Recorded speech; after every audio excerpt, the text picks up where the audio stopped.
Okay, so we're on journal 44, and here's the bell work. It's kind of like a story problem. So it says we have a lab worker that puts one bacteria into a petri dish. And this bacteria culture seems to double its quantity every hour.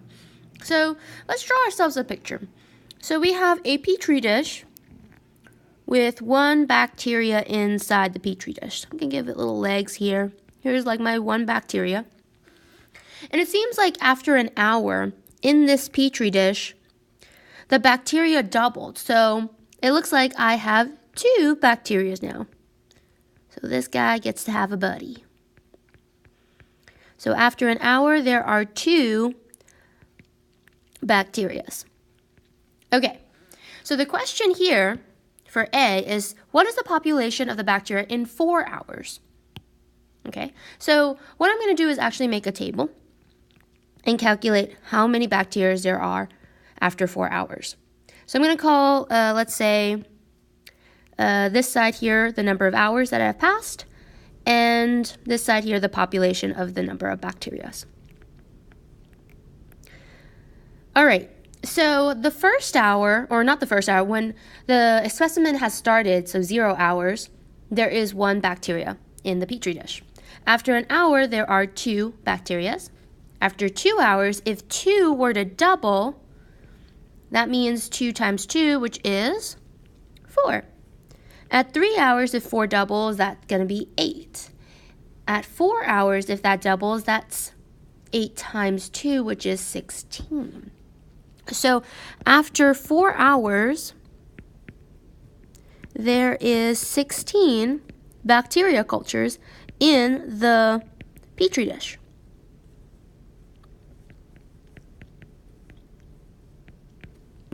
Okay, that was pretty easy.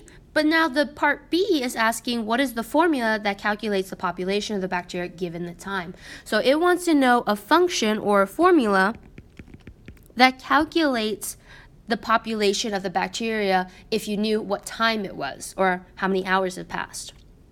So let's pretend X is the number of hours. How can we describe this pattern, right?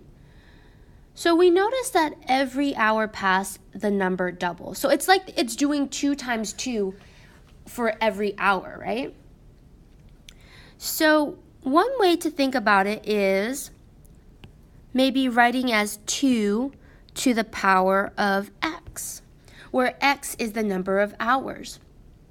Let's see if this works. If I were to plug in these numbers into X, let's see if it gives us the population. So off here to the side, if I plug in 0 for X, that gives me to the 0 power, anything to the 0 power is just 1, right? And would you look at that? My population is 1. Let's try plugging in 1. So 2 to the first power is 2. And so that matches up, right? Now we're going to plug in 2 in for X. So 2 to the second power is 4. 2 to the third power is 8. Would you look at that? It looks like the numbers are matching up, and we can see that finally 2 to the fourth power gives you 16. So this here is the formula for calculating the population of the bacteria. I want us to take a look at this formula here. 2 looks like our base, and the X is our exponent. Now we are used to seeing X being the base and then 2 being the exponent, right?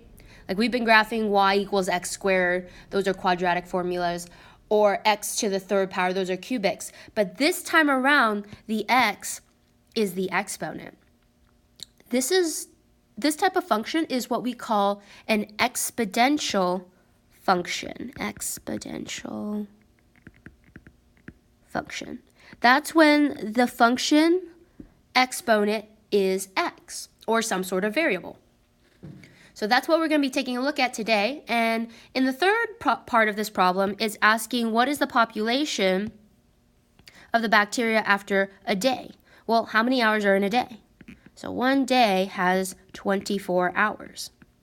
So if I plug this into my fancy formula now, I can calculate that. So if I plug in 24 to my function, that's 2 to the 24th power.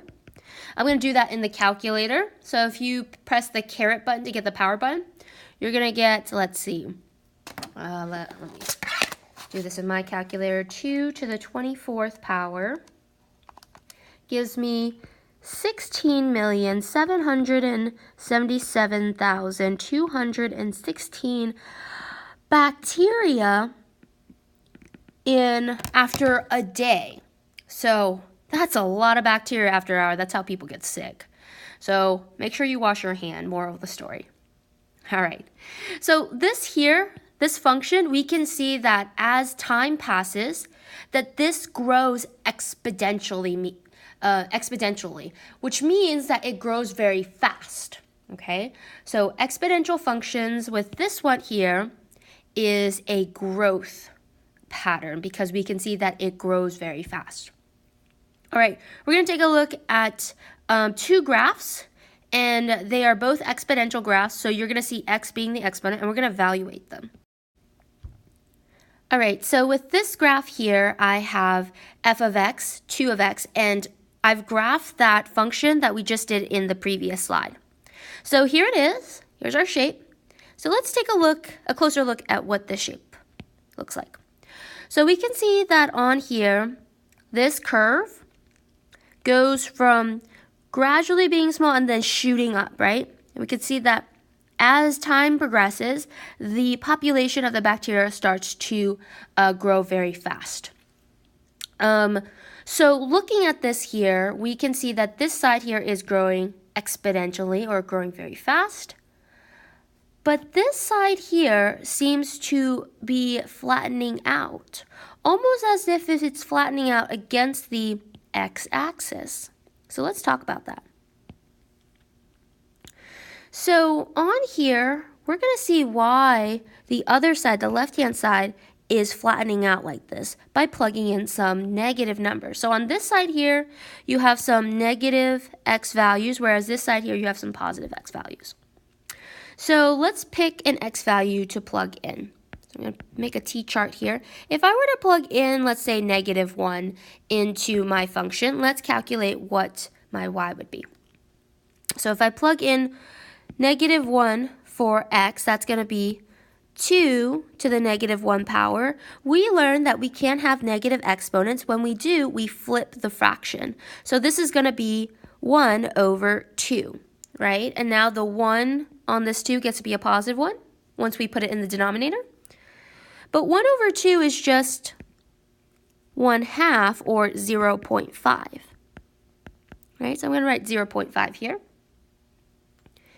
And so when I look at the graph here, -1 is about right here, and then 0.5 is right here, and we can see that it's going down. So what happens when I plug in an even bigger number? So I'm going to plug in -10 and see what happens. So 2 to the -10th power, well, that's going to be 1 over 2 to the 10th power. Now, if I were to calculate what 2 to the 10th power is, that's going to be a way bigger number. So 2 to the 10th power is 1,024. And when you divide a very big number, or a bigger number, the overall number gets smaller. So when I divide this number, 1 divided by 1,024, I get a really, really small number, okay? So that's why you're noticing that this curve is dropping down really low, okay? As the exponent becomes more and more negative, the overall number, the y values, get really small. But what number is it approaching towards? Well, think about it. If I have one cookie and I divide it with 2 people, right? 2 people, they get half the cookie. But if I take that one cookie again and I divide it with the entire population of the school, so everyone in the school gets this one part of this cookie, they'd be getting like a crumb of this cookie, almost nothing, right? So when you're taking 1 and you're dividing it by a big number, you're actually approaching 0. But it's not at 0, it's approaching very close to 0. So this here at 0, when y equals 0, we have a horizontal line. So let me grab a highlighter here. So we have a horizontal asymptote, is what we call it, at y equals 0. A horizontal asymptote, this fancy word here, just means that it is this imaginary line.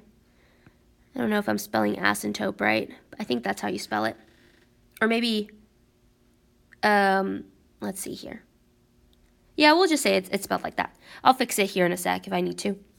So a horizontal asymptote is a line where the curve, when you draw your curve, you never want to pass this line and even touch it. Okay? So on this curve, it should not touch the horizontal asymptote. Now, it's very hard for me to draw a line that doesn't touch the horizontal asymptote, but I'm going to do my best. So this line here actually glides on top of the horizontal asymptote. Kind of like when you're driving a car, you never want to hit the curb, right? So if you imagine the horizontal asymptote being a curb, you want to get really close to the curb but not hit it. So we're just going to glide over it. You never definitely want to cross the horizontal asymptote, just like you don't want to cross a curb, right? So in this case, horizontal asymptotes are there so that when we draw our curve, we don't pass a certain point. So in this case, we don't want to pass y equals 0. So this curve is just going to glide above it. All right, we're going to take a look at another function.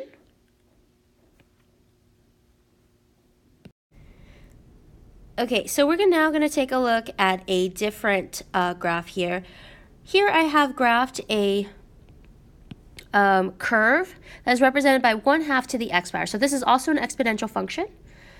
So looking at this curve, this one kind of decreases as x increases, right? So we notice it drops down and then it like slowly starts to level off. And let's understand why it levels off. So if you have like 1/2 being raised to the power every time, let's make a t-chart and see what happens. So if I choose x to be 2, right, and I plug in 2, 1/2 to the second power is like 1/2 times 1/2, right? Anything raised to the second power is just itself multiplied twice. 1/2 times 1/2 is just 1/4. So notice that if you compare 1/2 to 1/4, that fraction just got smaller, right? 1/4 is smaller than 1/2. So when x is 2, it's going to drop down. If I were to raise this to the third power, that's going to be 1/2 times 1/2 times 1/2. If I multiply that through, that's 1/8, which is even a smaller fraction. And so notice that when it reaches to 3, when x is equal to 3, it starts to drop down even more. So it slowly starts to drop down, and actually as it continues to drop down, it's getting closer to y equals 0. So we're getting closer to 0 for y. So in that case, what you guys are noticing is that we have a horizontal asymptote. This curve is going to get really, really close to 0 for y, but it really doesn't ever get to 0. So in this case, we have a horizontal asymptote. I'm going to call it as HA. So now that we've seen two types of it's two types of exponential functions, let's put this in words. So let's write some definitions for this. Okay, so now we're going to take a look at a general equation for an exponential function. So here's what you need to know. So this here is a typical outline for an exponential function. The A represents the coefficient. So the coefficient can change the steepness of the function. So this affects the steepness. B is what we call the base, and that's telling you what's the rate of the exponential function. So like with the bell work, it was about the bacteria. The rate or the base was 2 because it was doubling every time. So the bacteria was doubling every time, so the rate is 2, so the base is 2. The K represents the horizontal asymptote. So anytime you want to know what the horizontal asymptote is, you look at the K. All right, so let's take a look at the two types of exponential functions. So type 1 is growth, and type 2 is decay. How you tell between the growth and the decay is by looking at the b value. If b is bigger than 1, so like numbers like 2, so 2 to the x power is a growth exponential function because the b is bigger than 1. Anytime the number is between 0 and 1, that is a decay. So like with the first example we were looking at, where f of x was 2 to the x power, notice the b here, the base is 2, so that's bigger than 1, so this is a growth. Whereas the second equation we looked at was 1/2 to the x power, so this is between, 1/2 is between 0 and 1, so this is a decay. So we look at the b value to figure out if it's a growth or a decay. So for growth, when you look at the graph, in general, you want to look at the right side to determine if it's a growth. So on the right side of the x-axis, when something is an exponential growth, you'll notice that it will start to curve very fast on the right-hand side. Now, it doesn't necessarily mean that it's curving up. It could be curving down, but it's going to curve off very fast. And then on this side here, it's on the left-hand side, notice that it starts to flatten out, right? So it starts to level out. So this side, the left-hand side, generally for growth is starting to approach the horizontal asymptote. So the horizontal asymptote is a horizontal line where the curve starts to level out. Now remember, you can't touch a horizontal asymptote, so the curve is just going to glide either above it or below it. For decay, the horizontal asymptote, generally the curve will curve towards it on the right-hand side. So this is, let's draw a curve. So then the one we saw was that it started to curve from being very high and then curving downwards. And so you'll notice the right-hand side here is approaching the horizontal asymptote. Call it HA. So for a decay, the horizontal asymptote, the curve is approaching the horizontal asymptote on the right-hand side, whereas the growth, it's usually approaching it on the left-hand side. But I would rather prefer you to figure out if it's a growth or decay by looking at the base, what the value of the base is. So if b is bigger than 1, it is a growth. If b is in between 0 and 1, like a half, is a decay. So we're going to do one example problem together. This one here is the 2 to the x power. So because b here, let me write that formula above. So the general formula is a, our constant or coefficient, b to the x, our base, plus k. K is our horizontal asymptote. So when I look at this here, my base here is 2, right? So 2 is greater than 1. So that tells me this is a growth. Exponential growth. So for our asymptote here, is, well, we don't have a plus k or plus any number outside of this function. So if I had like a plus 1, then my asymptote would be 1. If I had a minus 3, then my asymptote is a negative 3. But in this case, next to the base, there is not a plus or minus sign. So my asymptote is going to be 0. So if there's nothing there, it's going to be 0. Okay, so the first thing we're going to do to start graphing this function is I'm going to graph the asymptote.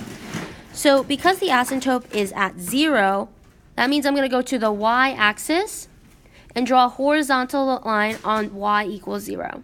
So that's this line right here. So I'm going to draw that line. I'm going to actually use a highlighter. You can use a highlighter, and then I'll show you another way you can do a horizontal asymptote in the next example. So I'm going to highlight y equals 0 because that's my horizontal asymptote. And so to graph the other points here, what I'm going to do is actually make a t-chart. So I'm going to find some x's to plug in and figure out what my y is. So looking at this here, I'm going to choose 3 x values to plug into my function. Now, I like to plug in 0 because 0 is the easiest to plug in, and then I'll usually choose one below 0 and one above it. So like -1 and 1. So I chose these x values. You can pick whatever x values you want to do, but I recommend plugging in numbers that are easy to plug in. So these are very small numbers, so I'm going to plug in those numbers. So if I plug in -1 into the function, this is 2 to the -1 power. But if you were paying attention a moment ago, anytime you have an exponent that's negative, you put it in the denominator. So this is 1/2 or 1/2. So I have 1/2. Now I'm going to plug in 0. So 2 to the 0 power, anything to the 0 power is just 1. So 1. I'm going to plug in 1 now into this exponent. So into the x. So this is going to be 2 to the first power, which is just 2. So now that I have my 3 points, I'm going to plot them. Remember, these are coordinate points. So I'm going to go to -1 for x. There it is. And then I'm going to go up 1/2 because that's my y value. So that's about right here. The next point is 0, 1. So I'm going to go to x equals 0 and then up 1 for y. The next point is 1, 2. So I'm going to go to 1 for x and then up 2 for y. And then I am going to connect the dots. So when you connect these dots here on the right-hand side, notice it starts to curve up. But on the left-hand side here, there's a horizontal asymptote. So if I were to extend this, I need to glide above that horizontal asymptote. You do not want to you want to do your best not to touch the horizontal asymptote, but you want to definitely not cross the horizontal asymptote. And so there we have it. We have our curved graph. So we're done with the graph. So here's our exponential function. Notice that as you go more to the right of the x-axis, this starts to curve up exponentially. It's moving up fast. So let's answer some of these questions here to the side. The y-intercept is a coordinate where we plug in 0 for x. Notice how when I was making my table, I actually plugged in 0 for x and solved for my y. So in this case, I actually already found my y-intercept when I was making my table. That's also why I always choose 0 to plug in for x. So in this case, my y-intercept is 0, 1. Done.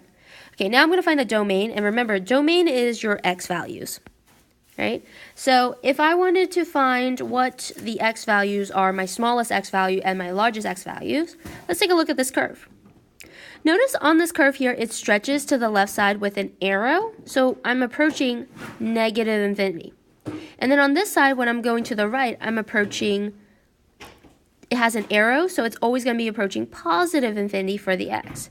So in this case, the domain is always going to be all real numbers. In fact, for an exponential function, the domain for all exponential function is all real numbers. So anytime you are asked a domain for an exponential function, that's going to be all real numbers. Now let's take a look at the range here. Notice that with the range, well, let's take a look at what is the highest y value. So range is referring to y's. So the highest y value on this curve has an arrow. This curve has an arrow on it pointing up. So I'm approaching +infinity. So that's my highest y value. My lowest y value, if I were to go down this curve, notice how it starts, the y value doesn't exceed more than 0. y equals 0 because of the horizontal asymptote. This horizontal asymptote is actually cutting this curve off from going anything further than y equals 0. Okay, so this curve can't go further down than y equals 0. It can't even go to negative infinity. So in this case, we're going from 0 to positive infinity. Notice this curve starts at 0 for y and then goes to positive infinity. In fact, the range always utilizes the horizontal asymptote because the horizontal asymptote cuts off the range or the y values. And also because you can't touch a horizontal asymptote, the range will always have parentheses. So because I couldn't touch that 0, the y equals 0, this is why it's using parentheses. So for range, you always use parentheses.